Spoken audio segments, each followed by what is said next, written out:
आपकी मजबूरी थी नीतीश कुमार जी, हम बताना चाहते हैं आपको। आपकी पार्टी लोकसभा चुनाव में 2 सांसदों में सिमट गई थी, आपकी दुर्गति हो गई थी और पॉलिटिकल चाल के तहत आपने श्री जीतन राम मांझी जी को मुख्यमंत्री की कमान सौंपी थी और आप कहते हैं आपने एहसान किया था। बाबा साहेब अंबेडकर कहते थे कि देश में राजनीतिक लोकतंत्र तभी स्थापित होगा जब सामाजिक लोकतंत्र स्थापित होगा। लेकिन इस प्रकार राहुल गांधी जी आपकी सरकार है, छत्तीसगढ़ में, कर्नाटक में, हिमाचल में, राजस्थान में कितने सचिव हैं दलित समाज के, कितने सचिव हैं अनुसूचित जनजाति समाज के, कितने सचिव हैं ओबीसी समाज के। बैठी हुई दलित समाज के प्रति संवेदनहीनता और नफरत है, ये उसका प्रकटीकरण है साथियों। मेरी मूर्खता के कारण तुम सीएम बने। अरे लोकतंत्र में 140 करोड़ लोगों के पास अधिकार होता है और आपकी मूर्खता थी, वो आपकी मजबूरी थी नीतीश कुमार जी, हम बताना चाहते हैं आपको। आपकी पार्टी लोकसभा चुनाव में 2 सांसदों में सिमट गई थी, आपकी दुर्गति हो गई थी और पॉलिटिकल चाल के तहत आपने श्री जीतन राम मांझी जी को मुख्यमंत्री की कमान सौंपी थी और आप कहते हैं आपने एहसान किया था। साथियों, हमें सावधान रहना है, इन नव सामंतवादियों से सावधान रहने की आवश्यकता है। बाबा साहेब अंबेडकर का हम सबको स्मरण आता है। बाबा साहेब अंबेडकर कहते थे कि देश में राजनीतिक लोकतंत्र तभी स्थापित होगा जब सामाजिक लोकतंत्र स्थापित होगा। लेकिन इस प्रकार ऐसे लोग सामाजिक लोकतंत्र कभी सिद्ध होने देंगे, स्थापित होने देंगे? मेरे मन में संदेह है, मेरे मन में शंका है। किस वहम में है बिहार जानना चाहता है।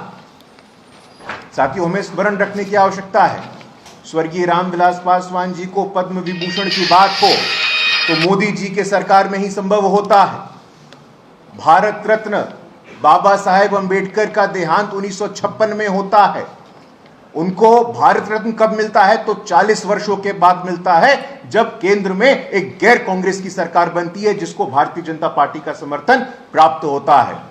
तो कांग्रेसी हो, राष्ट्रीय जनता दल हो, जनता दल यूनाइटेड हो, ये नव सामंतियों का नया गठजोड़ है।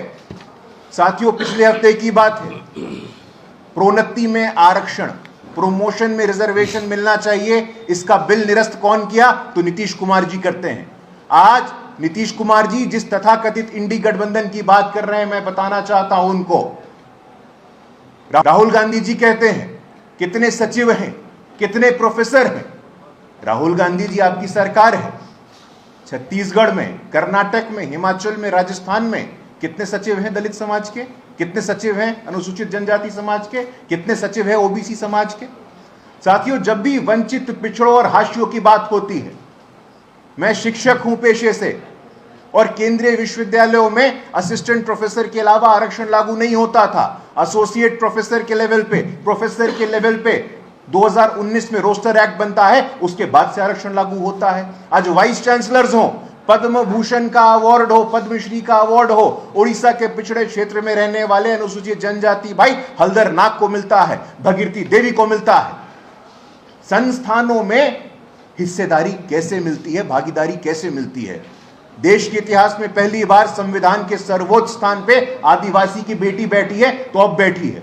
देश के इतिहास में पहली बार इतना ताकतवर प्रधानमंत्री पिछड़े वर्ग का, सामान्य परिवार का बेटा बनता है, तो अब बनता है। लेकिन इन नव सामंतियों को यह बात पचती नहीं है, वो इस बात को बर्दाश्त नहीं कर सकते हैं।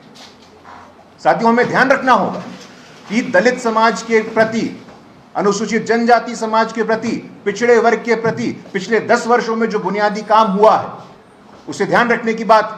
पिछड़ा वर्ग आयोग, पहले कोई सुनवाई नहीं होती थी, लेकिन जब से पिछड़ा वर्ग आयोग को संवैधानिक दर्जा मिला तो हमारे लोगों को बल मिला कि हमारे खिलाफ कोई अन्याय, अत्याचार करेगा संस्थानों में तो हम शिकायत करने जा सकते हैं।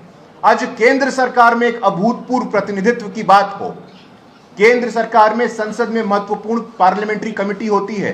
पहली बार पार्लियामेंट के इतिहास में साथियों, parliamentary committee on home affairs के अध्यक्ष बृजलाल जी के रूप में एक दलित समाज का व्यक्ति बनता है। पहली बार एथिक्स कमेटी का अध्यक्ष कोई दलित समाज का व्यक्ति विनोद सोनकर बनते हैं।